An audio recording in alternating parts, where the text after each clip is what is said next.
Hello everyone. तो हम पढ़ रहे हैं चैप्टर वैद्युत धारा।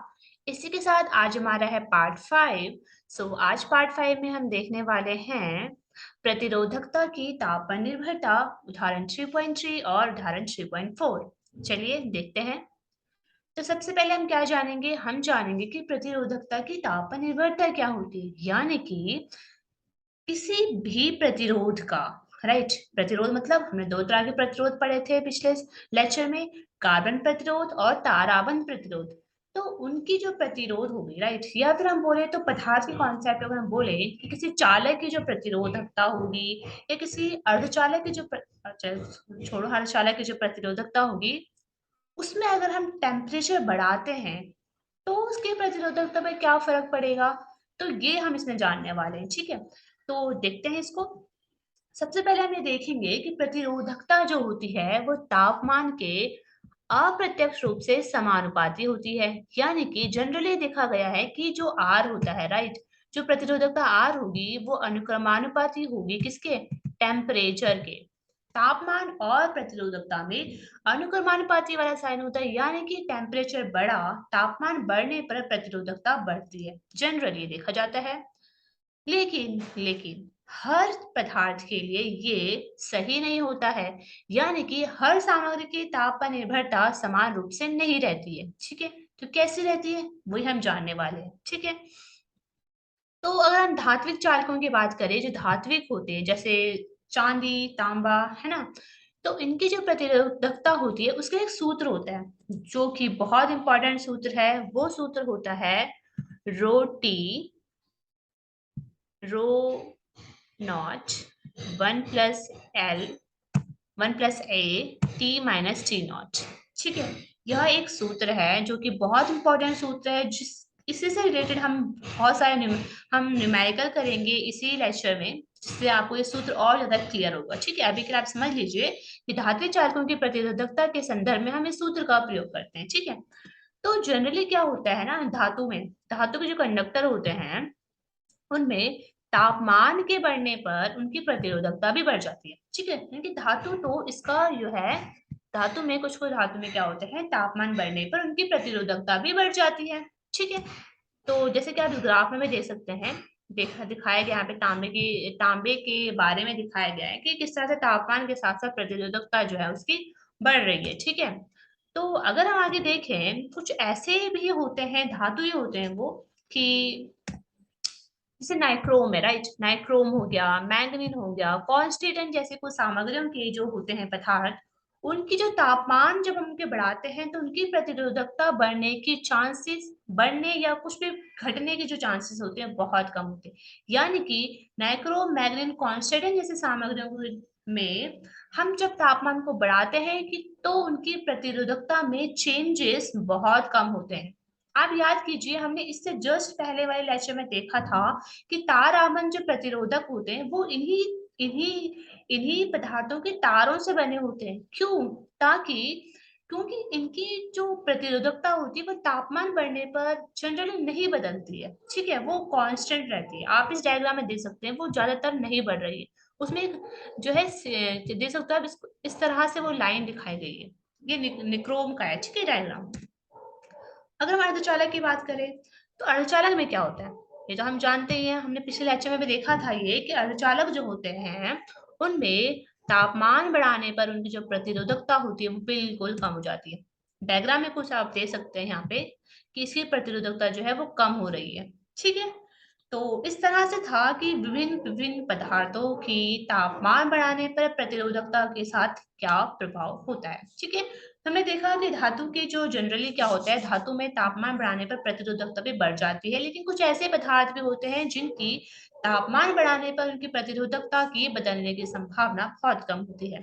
हमने देखा अर्धचालक के केस में क्या होता है कि तापमान बढ़ाने पर उनकी प्रतिरोधकता कम होती है, ठीक है। तो बहुत इंपॉर्टेंट चीज है जो आपको पता होना चाहिए। चलिए अब हम एक न्यूमेरिकल क्वेश्चन को सॉल्व करते हैं जो कि प्रतिरोधकता और तापमान के संबंध पे ही निर्भर से रिलेटेड है, ठीक है। तो देखिए क्वेश्चन में कहा गया है कि कोई वैद्युत टोस्टर है, क्या है, कोई वैद्युत टोस्टर है, ठीक है। उसमें निक्रोम, मतलब उसमें निक्रोम तार का यूज किया गया है। निक्रोम के तापन अवयव का उपयोग होता है। जब इसमें एक नगण्य लघु वैद्युत धारा प्रभावित की जाती है। ध्यान समझिए क्वेश्चन को, क्या कह रहा है, एक वैद्युत टोस्टर है जिसमें निक्रोम को जो है प्रयोग किया गया, उसमें हमने कोई वैद्युत धारा प्रभावित होती है, तो उसका जो इनिशियल टेम्परेचर है कक्ष ताप पर T है जो है 27 डिग्री सेल्सियस का टेम्परेचर है, तब इसका प्रतिरोध जो है वो है 75.3 ओम। इनिशियल केस में जब उसका जो टेम्परेचर है कितना है, जब उसका टेम्परेचर 27 डिग्री है, 27 डिग्री सेल्सियस का टेम्परेचर है, तो उस केस में उसका जो प्रतिरोधक है कितना है, प्रतिरोध वो है 75.3 ओम। ठीक है, ओके। लेकिन जब इस टोस्टर को 230 वोल्ट आपूर्ति से संयोजित करते हैं, कुछ वोल्टेज जब हम उसको देते हैं, कितना वोल्टेज, 230 वोल्टेज जब हमने उसको दिया टोस्टर को, तो कुछ ही सेकंड में परिपथ में 2.68 एम्पियर की धारा प्रभावित हो जाती है। ओके, निक्रोम अवयव का स्थायी ताप बताइए कितना है।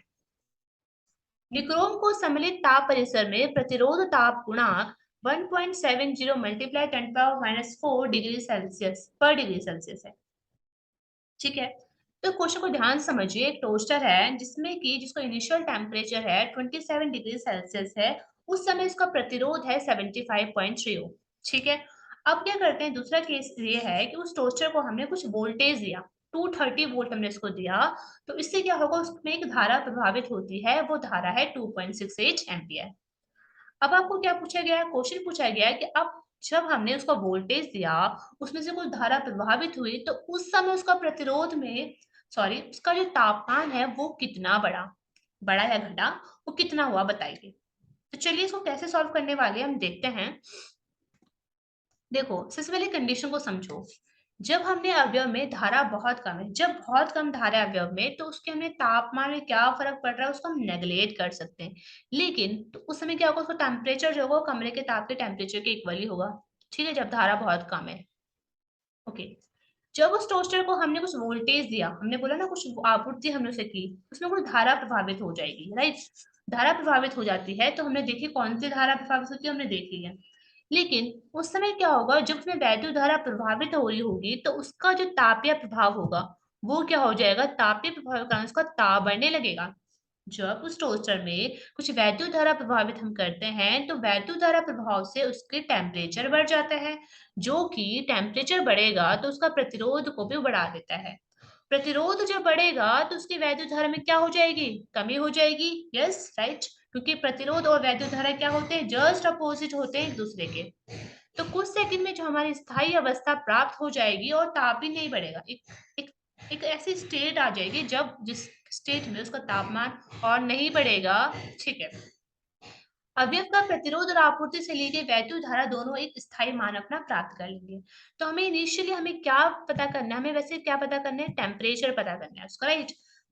तो टेम्परेचर पता करने के लिए हमें ये भी पता होना चाहिए उसका प्रतिरोध का मान कितना बढ़ा है या कितना घटा है। ऑफ कोर्स उसका मान बढ़ेगा ही, राइट, क्योंकि टेम्परेचर बढ़ रहा है तो तापमान भी बढ़ेगा उसका, टेम्परेचर बढ़ रहा है तो प्रतिरोध भी बढ़ेगा उसका।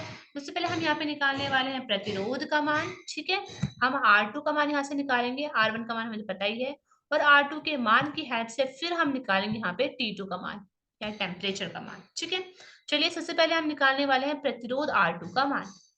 तो हम जानते हैं R बराबर क्या होता है, ओम के नियम से हम जानते हैं R बराबर होता है V बटे I, राइट। V का मान हमें पता है, V का मान है 230 वोल्ट, A का मान हमें पता है 2.68 एम्पियर धारा दही, राइट। इसको जब हम सॉल्व करते हैं तो हमारे पास R2 की वैल्यू आ जाती है, वो आती है 85.8 ओम। Good, right.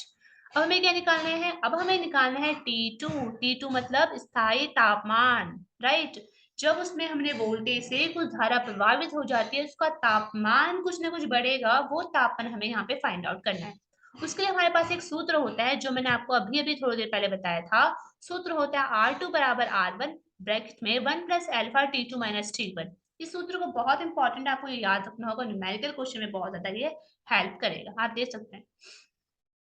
अल्फा, तो अल्फा में गिवन था, इसी क्वेश्चन में आपने देखा होगा, वो हमें गिवन है यहाँ पे ये वाला अल्फा। ठीक है, तो अब हम क्या करेंगे, सिंपल है, हमें यहाँ पे वैल्यू को पुटअप करना, पर सारी वैल्यू आपको गिवन है।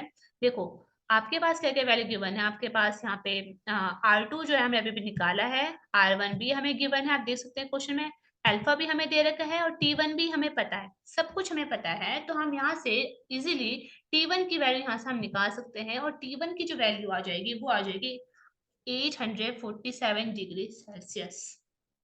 इस प्रकार तापन अवयव का जो ताप है, जब धारा के कारण तापीय प्रभाव प्रतिवेश में हुए ऊष्माशय के बराबर है, उस समय उसका जो टेम्परेचर होगा वो आ जाएगा 847 डिग्री सेल्सियस टेम्परेचर, राइट? तो ये हमारा ये सॉल्व हो जाता है यहाँ पे क्वेश्चन। तो आपने देखा किस तरह से हमने इस क्वेश्चन को सॉल्व करा। अब हम एक और न्यूमेरिकल क्वेश्चन लेते हैं, जो इसी की तरह थोड़ा बहुत है। 3.4 उदाहरण बोलता है कि प्लेटिनम प्रतिरोध तापमापी के प्लेटिनम के तार का जो प्रतिरोध हिमांक पर 5 ओम है, ठीक है। एक हमें प्रतिरोध दे रखा है हिमांक पर, वो है 5 ओम। भाप बिंदु पर एक प्रतिरोध कितना है, 5.23 ओम। जब तापमापी को किसी तप्त ऊष्मक में प्रविष्ट कराया जाता है, तो प्लेटिनम के तार का प्रतिरोध 5.795 ओम हो जाता है। क्वेश्चन क्या किया गया है, ऊष्मक का ताप परिकलित कीजिए, हमें बताना है टेम्परेचर। हमें एक फाइनल टेम्परेचर यहाँ पे जानना है कि फाइनल टेम्परेचर यहाँ पे कितना हुआ। चलिए इसको सॉल्व करते हैं। तो हमें क्या क्या गिवन है, पहले हमने वो लिख दिया है। आर नॉट हमें गिवन है हिमांक पर, भाप बिंदु यानी 100 पर हमें ये पता है हमें कि पास कितना है प्रतिरोध, और आर टी यानी कि जब हमने प्लेटिनम का तार जब हमने इसमें तब ऊष्मक कराया तो उसमें क्या है वो हमें लिखना है। तो हमारे पास एक सूत्र आता है, जब हम इस सूत्र को यूज करते हैं, आर टी बराबर R naught 1 plus alpha t, इस सूत्र का उपयोग करते हैं। ये सूत्र हमें पता ही है क्या होता है, राइट? इसी के साथ हमें एक सूत्र हमारे पास आ जाता है, वो सूत्र होता है टी बराबर R t minus R naught upon R naught R 100 minus R naught multiply 100। ये हमारे पास सूत्र होता है, इसको भी आप लर्न कीजिएगा, ठीक है। तो इस सूत्र को उपयोग करते हुए हम यहाँ से ऊष्मा का ताप जो है परिकलित कर सकते हैं। हमारे पास सारी वैल्यू गिवन है, आप देख सकते हैं। तो हमने इसको वैल्यू को यहाँ पे पुट करके और यहाँ से हमने टी की वैल्यू यहाँ से निकाल दी है, जो आ जाएगी 345.65 डिग्री सेल्सियस, ठीक है। ये कैसे आया, ये हमने इस सूत्र का उपयोग करके इसे डिराइव किया जाता है। तो आपके पास दो सूत्र होते हैं, एक ये वाला और एक ये वाला। तो आप इस सूत्र का उपयोग करते हुए हमने यहाँ पे ये वैल्यू फाइंड आउट करी है। सो ठीक है। तो अब हम देख लेते हैं रिव्यू, हमने क्या क्या पढ़ा। हमने देखा कि बढ़ते तापमान के साथ धातु की कंडक्टर की प्रतिरोधकता बढ़ जाती है।